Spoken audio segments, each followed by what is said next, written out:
Bapak Ibu Saudara yang dikasih Tuhan, di hari Jumat yang agung ini kita akan merenungkan firman Tuhan dengan tema Dia menderita untuk menebus kita. 主内蒙爱的弟兄姊妹们，在这个受难节，我们一起来思想一个主题：他受苦为要救赎我们。 Ayatnya terambil dari 1 Petrus pasal 2 ayat 24 sampai 25. 彼得前书第2章第24到25节. Inilah sabda Tuhan. Ia sendiri telah memikul dosa kita di dalam tubuhnya di kayu salib, supaya kita yang telah mati terhadap dosa hidup untuk kebenaran. Oleh bilur-bilurnya kamu telah sembuh. Sebab dahulu kamu sesat seperti domba, tetapi sekarang kamu telah kembali kepada gembala dan pemelihara jiwamu. 他被挂在木头上，亲身担当了我们的罪，使我们竟然在罪上死，就得以在义上活。因他受的鞭伤，你们便得了医治。 你们从前好像迷路的羊，如今却归到你们灵魂的牧人监督了。阿门。 Pertama-tama saya ingin menjelaskan kepada Bapak Ibu Saudara konteks daripada ayat ini. 那首先我要给大家介绍这个经文的背景。 1 Petrus ini ditulis kepada jemaat atau orang-orang Kristen yang sedang menderita.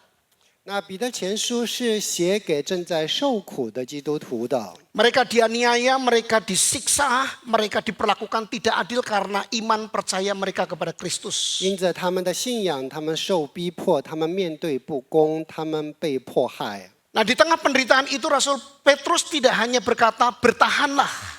在这个境遇当中，使徒彼得没有说你们要忍耐， Tetapi Petrus mengarahkan mata mereka untuk melihat penderitaan Kristus. 但是彼得要求他们透过苦难去看耶稣所受的难。 Nah, ada dua tema yang terjalin di dalam satu perikop ini. 在这一段经文当中有两个主题。 Pertama, Kristus meninggalkan teladan bagaimana ia menderita dengan sabar dan bagaimana seharusnya kita juga. 那首先，基督为我们留下榜样，他如何忍耐的受苦。 Dan yang kedua, yang ini lebih mendasar, Kristus menderita untuk tujuan penyelamatan, untuk menebus kita. 那第二个方面更为根基性的，就是基督拯救的目的是为了要救赎我们。 Jadi dalam perikop ini Tuhan Yesus bukan hanya memberikan contoh, tetapi dia menjadi juru selamat bagi kita. 所以在这一段经文当中，主耶稣不单单给我们给予了榜样，同样也成为我们的救主。 Nah, hari ini kita tidak akan fokus pada penderitaan Kristus sebagai teladan meskipun ini penting. 那虽然主耶稣的榜样非常重要，但是今天没有专注在这一点上。 Tapi kita akan fokus kepada Kristus yang menderita untuk tujuan penyelamatan kita. 今天我们专注在基督受苦，为了要救赎我们。 Mari kita renungkan lebih jauh. 我们一起来思想。 Bapak Ibu Saudara, kata menebus sebenarnya adalah kata yang akrab dalam kehidupan kita sehari-hari. 那这个救赎在我们生活当中是常熟悉的一个词。 Di Pegadian kita mengenal kata ini. 那在这个典当行的话，我们经常看到这样的词。 Seorang menggadaikan barangnya karena membutuhkan uang. 因为一个人需要钱，所以他去典当他的东西。 Jadi dia pinjam uang, tapi jaminannya adalah barang. 因为他向人借钱，但是用物品去作为典当。 Setelah dia punya uang, dia kembali lagi ke pegadian itu untuk menebus barang yang tadi jadi jaminan. 当他有了钱以后，又去把这个典当的东西赎回来。 Ia membayar sejumlah uang, lalu barang itu kembali kepada dirinya. 那他要去支付这个钱财，才能拿回属于自己的东西。 Dan inilah pengertian penebusan. 那这个是救赎的一个理解。 Membayar harga untuk mengambil kembali sesuatu yang pernah hilang. 那就是要支付代价去拿回本属于自己的东西。 Tapi Bapak Ibu Saudara, ada satu penebusan yang tidak bisa dibayar dengan uang. 但是弟兄姊妹们，有一个救赎是不能用金钱去支 Tidak 付 peduli 的。 berapa banyak uang kita. 无论你有多少的财富， Tidak peduli seberapa baik usaha kita. 那无论你有多么的努力， Kita tidak bisa menebus diri kita sendiri dari dosa. 那我们不能从罪中救赎自己。 Karena harga dosa adalah nyawa. 那因为这个罪的工价是死亡。 Tetapi disinilah kabar baik Injil di dalam hari Jumat Agung. 那这个受难节有一个大好的消息要赐给我们， Tuhan Yesus sudah menyelesaikan penebusan itu untuk kita. 那主耶稣已经解决了这一切的问题，救赎了我们。 Ia datang bukan untuk digadaikan, tetapi untuk menebus kita dengan penderitaannya sendiri. 他来不是要典当，而是为了救赎，以他自己。 Ia membayar tidak dengan atau sesuatu yang tidak bisa kita bayar. 他支付了我们无力偿还的债， Ia mengambil kembali yang hilang karena dosa kepada Tuhan. 他拿回了因罪而失去的东西。 1 Petrus 2 ayat 24 dan 25 ini kita akan melihat 3 kebenaran bagaimana Yesus menebus kita. 在彼得前书的这个2章的24到25节有2个真理，我们要一起来看。 Yang pertama, Yesus menderita dengan sadar dan rela. 那耶稣有意识且甘心乐意的受苦。 Bapak Ibu Saudara perhatikan kata ia sendiri. 那我们要注意他亲自。 Petrus menekankan bahwa Yesus bukan sekedar sebagai satu korban keadaan. 那他不是因为这个境遇成为了一个牺牲品， Yesus bukan korban dari konspirasi para pemimpin agama. 也不是说因为宗教领袖的这个诡计成为了牺牲品， Dia juga bukan korban dari kekejaman prajurit Romawi. 也不是因为这个罗马兵丁的这个残忍，他成了牺牲品。 Salib bukan musibah atau kecelakaan yang menimpa Yesus di luar kehendaknya.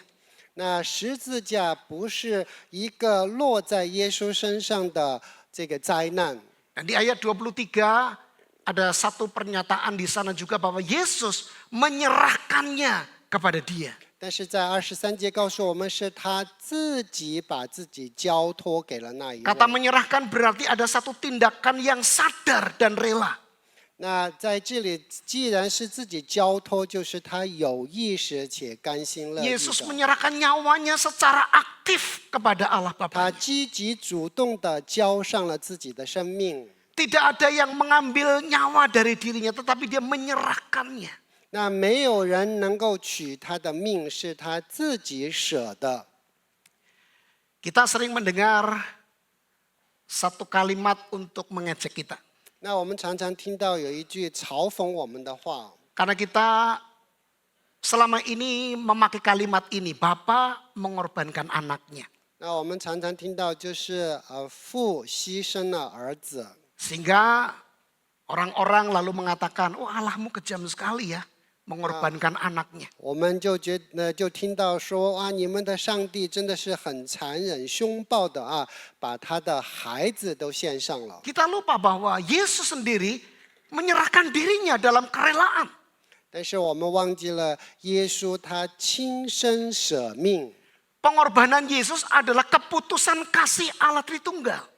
那耶稣的行为是三位一体上帝的决定。 Bapa mengutus, anak rela datang, dan Roh Kudus mengurapi serta memimpin Yesus sampai ke salib. 那圣父差派，然后圣子去执行， Di sini 圣 kita 灵在 melihat 当中做工。 Yesus bukan korban keadaan, 所以耶稣不是牺牲品， tapi dia secara sadar dan rela menyerahkan diri untuk menebus dosa kita. 他是有意识的、甘心乐意的舍命。Saya teringat Yohanes 10 ayat 18a yang mengatakan tidak seorang pun mengambilnya dari aku, kata Tuhan Yesus. Melainkan aku memberikannya menurut kehendakku sendiri. 在约翰福音的10章18节，没有人夺我的命去，是我自己舍的。 Kita bisa katakan bagian pertama ini bahwa salib adalah keputusan kasih. 所以我们可以有一个结论：十字架是爱的决定。 Tapi mungkin kita masih bertanya-tanya, mencoba menentang atau ingin mendapatkan pengertian yang lebih. 那可能我们还不停地去询问，希望有更深层次的理解。 Biasanya pertanyaannya seperti ini, jika Tuhan mengasihi kita, kenapa harus menderita? 那我们常常说，如果上帝真的爱我们，这一切为什么会发生呢？ Kenapa Tuhan tidak mengampuni saja dari surga? 那为什么上帝不直接在天堂赦免饶恕就行 Bukankah 了？ dia berkuasa dengan kata-katanya menciptakan yang tidak ada menjadi ada? 那不是他说有就有，命立就立的语言是如此有能效 Ketika 吗？ dia berkata, jadilah terang dan terang itu jadi. 那他说要有光，光就有了。 Kenapa dia tidak memberikan perintah dan mengatakan aku mengampuni kamu dari surga? 那为什么他不直接在天上说我赦免饶恕你们了？ Kalau pertanyaan ini terlontar dari pikiran kita, bagaimana kita harus menjawabnya? 那如果有这样的问题在我们脑海当中，要如何去回答呢？ Saya ingin menggunakan dua analogi ini yang saya dapatkan dari Timothy Keller. 那我要用 Timothy Keller 的两个类比来向大家解释。 Satu kalimat mendasari bahwa kasih yang nyata itu menuntut adanya pengorbanan. 那真正的爱是需要牺牲的。 Bayangkan Bapak Ibu Saudara, 那我们要去设想， kalau kita punya teman sedang patah hati atau ada dalam persoalan yang besar. 那我们有一个人他正在伤心失望， Lalu karena saudara mengasihi teman saudara dan ingin menghiburnya. 那你爱他，你想去安慰他， Saudara datang untuk mendengar keluh kesahnya. 那你就去聆听他的抱怨， Sampai larut malam, 然后到了晚上， saudara mulai terasa capek. 你觉得很累了， Emosinya tersedot. 然后你觉得所有的情感被透支了。 Kalau saudara tidak mengasihi teman saudara, saudara akan menarik jarak dan meninggalkan dia. 如果你不爱他的话，你早早的就逃走了。 Tapi dengan saudara memilih menarik jarak, teman saudara akan semakin tenggelam di dalam persoalannya. 那因为你爱他，所以你去深究里面的问题。 Mengasihi orang yang sedang susah ternyata butuh pengorbanan. 那去爱一个在困境当中的人是需要牺牲的， Butuh waktu dan perasaan. 那需要时间，也需要感受。 Setuju Bapak Ibu? 大家同意吗？ Katanya kenapa orang tidak mau jadi hamba Tuhan? 那所以为什么有人不愿意成为传道人呢？ Karena ternyata walau hanya sekedar mendengar keluh kesah ya, itu menyedot perasaan. 因为传道人在聆听会众的这个抱怨的时候，会吸尽你的各样的耐性。 Tapi karena kita mengasihi maka kita mau mendengar keluh kesah itu. 但是当我们爱这个会友的话，我们会愿意去倾听。 Yang kedua contohnya, 那我们看第二个类别， kita yang sudah berkeluarga dan punya anak-anak dan bahkan sudah punya cucu, 那我们已经拥有了子孙， kita tahu anak-anak kita ketika kecil tidak bisa mandiri dan sangat bergantung pada orang tua. 那当孩子小的时候，要完全依靠他的父母， Mereka harus dimandikan, diganti popoknya, dibacakan buku, lalu kita mendengar omongannya yang bisa membosankan. 你要不单单给他食物，还要给他换尿布、洗澡，然后还要给他喂食，更要陪他读书。 Karena saudara mengasihi anak saudara, maka saudara menyediakan waktunya, mengorbankan waktu tidurnya, waktu santainya, bahkan kebebasan pribadi selama bertahun-tahun. 因为你爱这个小孩子，所以你愿意去花上时间、花上精力，不是一天两天，而是成月成年的时 Punya 间。 tanggung jawab sehingga nggak bisa jalan-jalan. 那因为你作为父母的责任，所以你不可以去旅行。 Kalau orang tua tidak mau repot, Mungkin anak tetap akan bertumbuh secara fisik, tetapi secara emosi dia mengalami 那如果 gangguan. 父母不想负责任的话，孩子当然还会长大，只是在情感上就缺了这个连结。 Jadi menjadi sahabat yang menolong seorang yang terluka membutuhkan pengorbanan.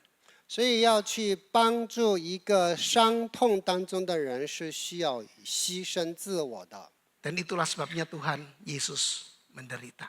所以这也是为什么耶稣为我们 Karena 受难， kasih yang nyata menuntut adanya pengorbanan. 因为爱显明了牺牲的作用。 Coba pikirkan baik-baik. 那大家去仔细的思考。 Kalau saudara percaya Tuhan penuh dengan kasih, 那如果你相信上帝是满有慈爱 bagaimana 的， saudara mengatakan bahwa Tuhan itu sungguh-sungguh mengasihi saya? 那你会自己说上帝真的很爱我。 Apa buktinya? 那证明是什么呢？ Dia merentangkan tangannya, lalu dia mati.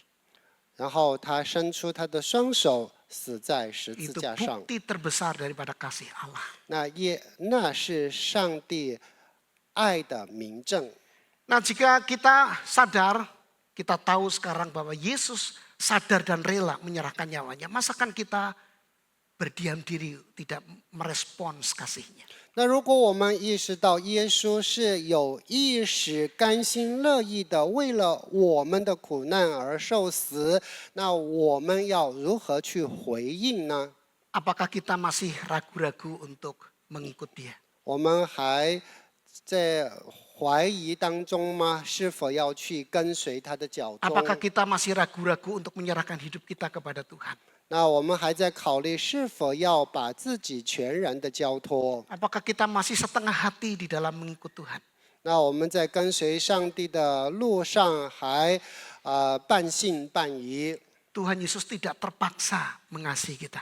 那耶稣不是被迫爱我们， Ia rela dan dia menyatakan kasihnya dengan pengorbanannya. 他愿意爱我们，也为爱我们舍去了生命。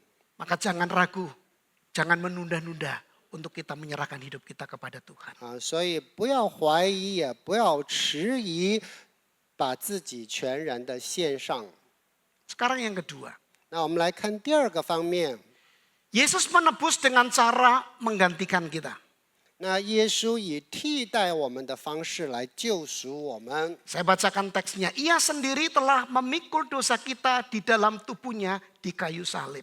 他亲自在木头上用他的身体担当了我们的罪。 Kata memikul itu pengertiannya ini, mengangkat beban berat di pundak. 那担当就是将沉重的担子扛在肩上。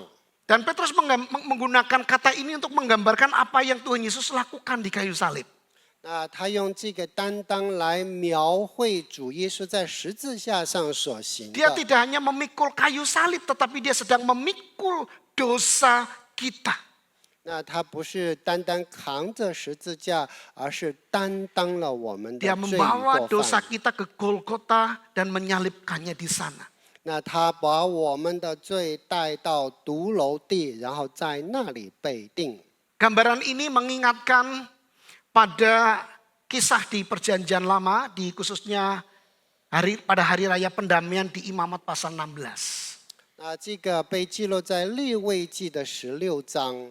Saudara bisa membaca di sana ketika imam sedang melakukan ibadah pendamaian, maka imam akan mengambil 2 ekor kambing.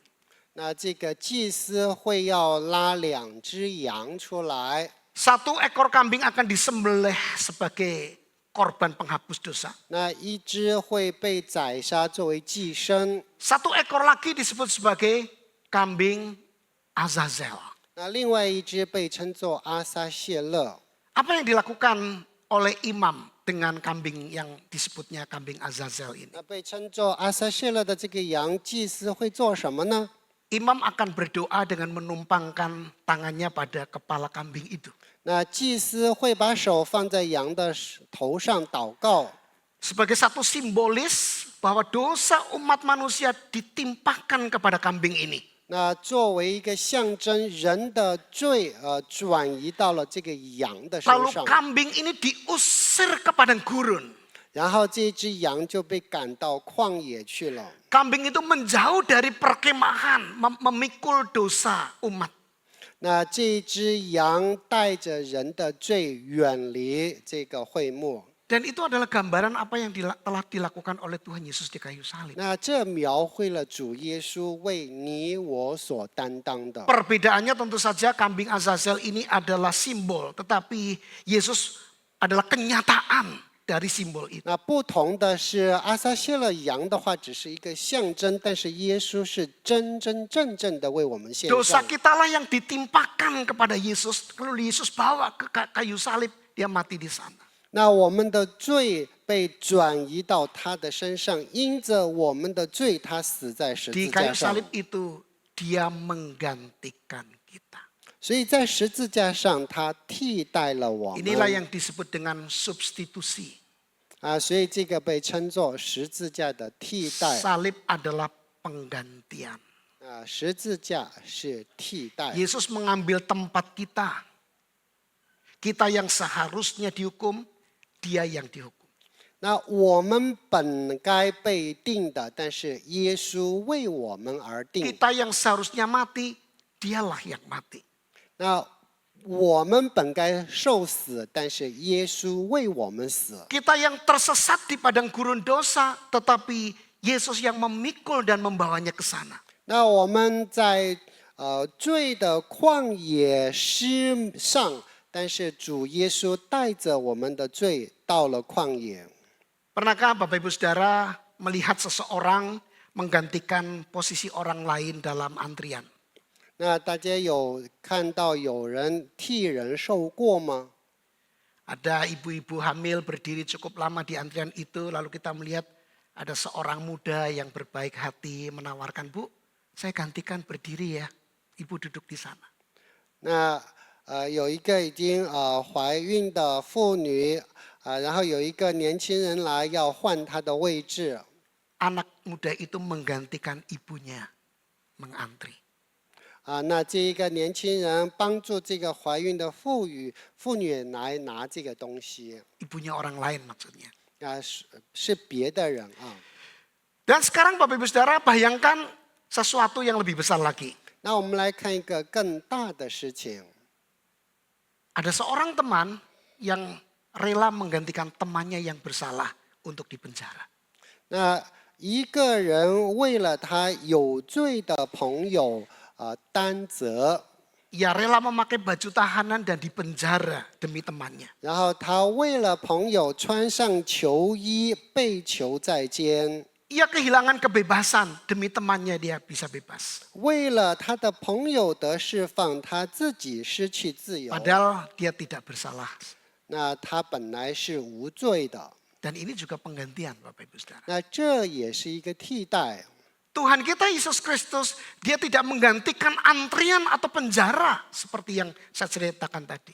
那当然，主耶稣不是像刚才描绘带人受过的人的这 Dia 种方法， menggantikan kita Bapak Ibu dan Saudara dari hukuman dosa yang kekal. 那他替我们担的是永远的刑罚。 Ia mengambil tempat kita. 那本来是我们被受罚的，他代替了我们。 Dia menerima kutuk yang seharusnya kita tanggung. 那我们应该受的愤怒被转嫁在了他的身上。 Seperti kata Paulus di dalam Galatia 3, di sana dikatakan Kristus telah menebus kita dari kutuk hukum Taurat dengan jalan menjadi kutuk karena kita. 那在加拉太书使徒保罗写到，主耶稣已经替代了我们所应该担当的咒诅，现在他被咒诅。 Ini adalah proses penggantian yang sempurna. 那这是一个完美的 Dia 替 yang 代。 tidak bersalah bersedia dinyatakan salah supaya kita yang bersalah dinyatakan benar di hadapan Tuhan. 那无罪的代替有罪的，以至于有罪的你我在上帝的面前被视为无罪。Saya ingin Bapak Ibu Saudara mengatakan kepada diri sendiri, aku sudah digantikan Tuhan. 那我希望大家向自己说，我已经被主替代赦免了。 Katakan kepada diri sendiri. 那向自己说， Sekarang katakan kepada teman, saudara, suami istri di samping, salib adalah penggantian. 那可以向你左右的人讲，十字架是替代。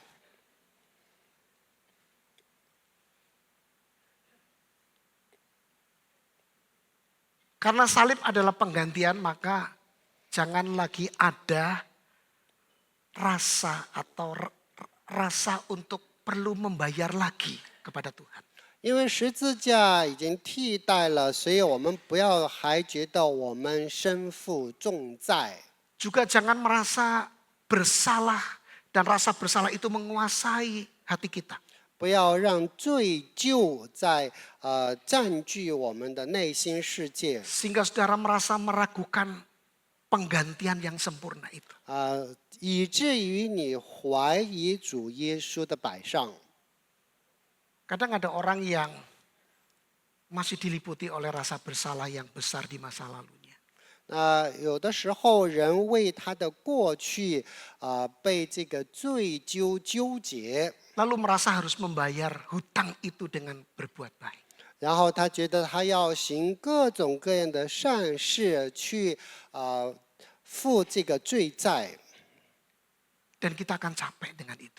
然后最后的话他就很累， Karena kita akan terus mengalami kegagalan dan terus jatuh dan bangun, jatuh dan bangun. 因为人会不断的跌倒，因为人无力偿还， Kita tidak pernah sampai kepada standar Tuhan. 因为我们永远不能够达到上帝的标准。 Maka kita perlu melepaskan beban dari hidup kita. Satu usaha untuk membenarkan diri sendiri. 所以我们要放弃挣扎，把自己的这个重担放下来。 Yesus telah menggantikan kita, menebus dengan sempurna. 那耶稣以完美的祭替代了我们。 Yang diperlukan pada kita adalah kita sungguh-sungguh percaya kepada Dia. 那我们所需要做的就是真真正正的信靠他，相信 Kita 他。 menerima kasih-Nya dan percaya kepada Dia dengan 那 sungguh-sungguh. 我们接受他在十字架上的爱。 Sekarang yang ketiga, yang terakhir. 那我们来看第三方面， Yesus menebus kita supaya kita hidup untuk kebenaran dan berelasi dengan Allah. 耶稣救赎我们，为要使我们像义活，并与神 Di sana 恢 kita 复 menemukan 关系。 kata supaya. Ini adalah tujuan penebusan Kristus. 那在这里写到了使我们， Jadi di sini Petrus mau mengatakan ini Bapak Ibu Saudara. 那在这里使徒彼得要这样讲， Kita bukan hanya diselamatkan dari apa, tetapi diselamatkan untuk apa. 那我们不单单是被从什么当中被拯救了，我们被拯救要为了什么？ Sayangnya seringkali kita hanya merasa puas ketika kita sudah diselamatkan dari dosa. 那我们常常觉得很满足了，因为已经从罪中被释放了。 Kita tidak lagi melihat anugerah Tuhan yang disediakan bahwa kita diselamatkan untuk apa, 然 untuk 后 sesuatu. 我们就忘记了已经救赎我们的恩典，要我们为了什么而活着？ Ada dua gambaran di sini yang digunakan oleh Petrus. 那在这里有两个图画。 Yang pertama mati terhadap dosa, hidup untuk kebenaran. 那在这里就是向罪死，向义活。 Ini bicara tentang perubahan hidup 那 Bapak 这 Ibu. 里讲到的是生命的更新与改变。 Dulu kita dikuasai oleh dosa. 以前我们被罪桎梏， Dosa seperti Tuhan yang memerintah kita. 那罪就是管辖我 Sehingga 们， kita tidak bisa berkata tidak. 然后我们无力说不。 Kita dalam penguasaan dosa itu. 那我们活在罪的权势之下， Tapi karena Kristus telah menggantikan kita, maka kuasa dosa atas hidup kita telah dipatahkan. 但是因为主耶稣已经救赎了我们，罪的这个锁链已经被斩 Kita 断。 sudah mati terhadap dosa, artinya kita keluar dari kekuatan dosa yang mengikat kita. 那我们向罪死，也就是说，我们已经摆脱了罪的管辖。 Kalau dulu sebelum kita benar-benar percaya Tuhan, kita akan terus-menerus berbuat dosa. 那以前还没有信主之前，我们会一直活在罪中， Kita tidak punya kekuatan untuk berkata tidak terhadap 我 dosa. 们没有能力说不犯罪。 Tapi setelah kita menjadi anak-anak Tuhan, kita punya kemampuan untuk berkata tidak. 当我们成为上帝的儿女，我们被赐予能力说不。 Lalu yang kedua, Tuhan menarik kita, membawa kita kembali kepada dirinya. 那第二个方面就是上帝把我们拉回他自己的一方 Gambaran yang dipakai adalah domba yang tersesat yang kemudian dicari sang gembala kembali ke rumah. 那给我们的画面就是这一只迷失的羊被他的牧人找回来。 Dan ini bicara tentang relasi yang dipulihkan. 那在这里讲到这是关系得以修复。 Dan saya tahu bahwa domba itu adalah binatang yang paling lemah dan mudah tersesat. 那你我都知道，这个绵羊是很柔弱的一种动物。 Domba tidak punya arah dan tidak punya ketahanan diri. 那 Sangat lemah. 它对方向性很不强，而且也没有忍耐性。 Tanpa gembala domba itu pasti akan mati. 那如果没有牧羊人，他一定会死。 Dan itulah kita sebelum mengenal sang gembala yaitu Yesus 那 Kristus. 那就是我们以前的光景。 Kita sesat oleh karena pilihan kita sendiri. 那我们失上，因为我们自己的选 Tapi sekarang 择。 kita kembali kepada Dia yang telah menemukan kita. 那现在他已经找回了我们，所以我们要回归到他的面前。 Bahkan Yesus bukan hanya memimpin kita kembali, tetapi Dia memelihara jiwa kita. 他不单单把我们召回，而且也看顾保守我们。 Itu sebabnya Petrus mengatakan kita kembali kepada gembala dan pemelihara jiwamu. 那所以我们不单单是回到了他的跟前，我们也得到了他的看护。 Saya akan pakai contoh ini. 那我给大家一个例子， Bayangkan seekor domba dan itu mewakili kita yang tersesat. 那比如说一只代表我们的羊，它失迷在路上， Kita tidak bisa kembali karena kita sangat lemah, kita tidak tahu jalan pulang. 因为我们不知道回家的路，所以就迷惑。 Lalu Tuhan, sang gembala itu mencari kita dan menemukan kita. 然后上帝，我们的牧者，他来寻找我们， Dia membawa kita kembali. 然后他就把我们带回。 Ketika domba ini digendong, mungkin kita itu meronta-ronta ingin mencari kebebasan.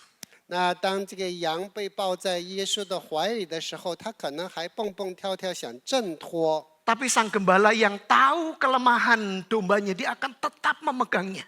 知道我们软弱的好牧人，他会依然抱着我们。 Dia bawa pulang, dia merawatnya, dia membalut luka-lukanya dan memberi makan kepada dia. 他把我们带回家，为我们缠裹伤痛，然后给我们食物。 Dan ini yang sudah dilakukan oleh Tuhan Yesus Kristus kepada kita. 那这就是主耶稣向你我所行的。 Dia telah menebus kita dengan darahnya yang mahal. 那他以昂贵的宝血 Bukan 来 dengan 赎了我们， emas atau perak, tetapi darah Kristus sendiri. 不是以金银，而是以耶 Dia 稣基 akan 督的宝血。 memelihara iman kita, nyawa kita terus. 他会保守我们的信心，保守我们的生命。 Tidakkah ini seharusnya memberikan rasa syukur kita? 那我们难道不应该献上感恩吗？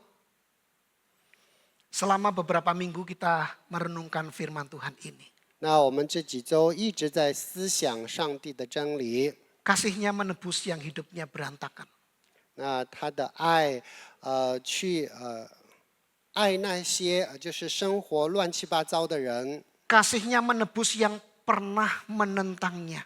那他爱那些曾经抵挡他的人， Kasihnya menebus yang diabaikan. 那他爱那些被边缘化的人， Kasihnya menebus yang jauh dari Allah. 那他爱那些远离神的人。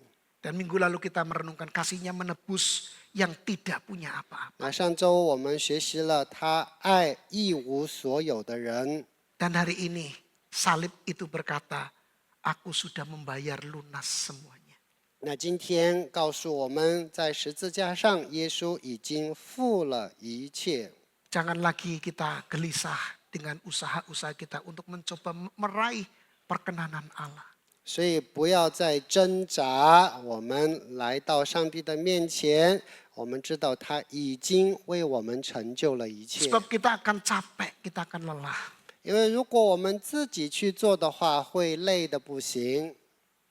Yang perlu kita lakukan adalah kita menyambut Dia yang berkata, aku sudah lunas membayar dosa-dosa.